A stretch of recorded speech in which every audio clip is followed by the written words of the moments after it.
লক্ষ্মীপুর জেলা ক্রীড়া সংস্থা নবগঠিত অ্যাডহক কমিটি প্রত্যাখ্যান করে তা বাতিলের দাবিতে মানববন্ধন করা হয়েছে।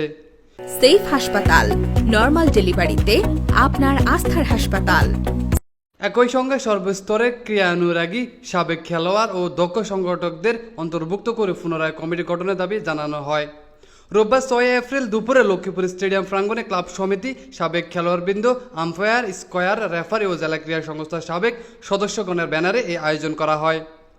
এই সময় বক্তব্য রাখেন জেলা ফুটবল অ্যাসোসিয়েশন সম্পাদক সোহেল আদনান, এলিট ক্রীড়া চক্রের সভাপতি তোফাজ্জল হোসেন রতন, আইডিয়াল স্পোর্টিং ক্লাবের সভাপতি আরিফ মাহমুদ কাজল, হাসপাতাল রোড ক্রীড়া সংঘের সাধারণ সম্পাদক আব্দুল বারাকাত সৌরভ, রোড ক্রীড়া সংঘের যুগ্ম সাধারণ সম্পাদক শহীদ ইসলাম সহ বিভিন্ন ক্লাবের সদস্যরা।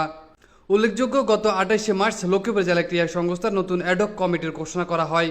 জাতীয় ক্রীড়া পরিষদের সচিব, যুগ্ম সচিব আমিনুল ইসলাম এনডিসি স্বাক্ষরিত পদাধিকার ক্ষমতা বলে জেলা প্রশাসককে আহ্বায়ক ও জেলা ক্রীড়া কর্মকর্তাকে সদস্য সচিব করা হয়। এছাড়া নাসিরউদ্দিন হাওলাদার, আব্দুল মোতালেব জুয়েল, দেলোয়ার হোসেন, এনামুল আহসান রুবেল, জয়নাল আবেদিন, শাহিদুর রহমান রাফি ও আহম মোস্তাকুর রহমানকে সদস্য মনোনীত করা হয়েছে।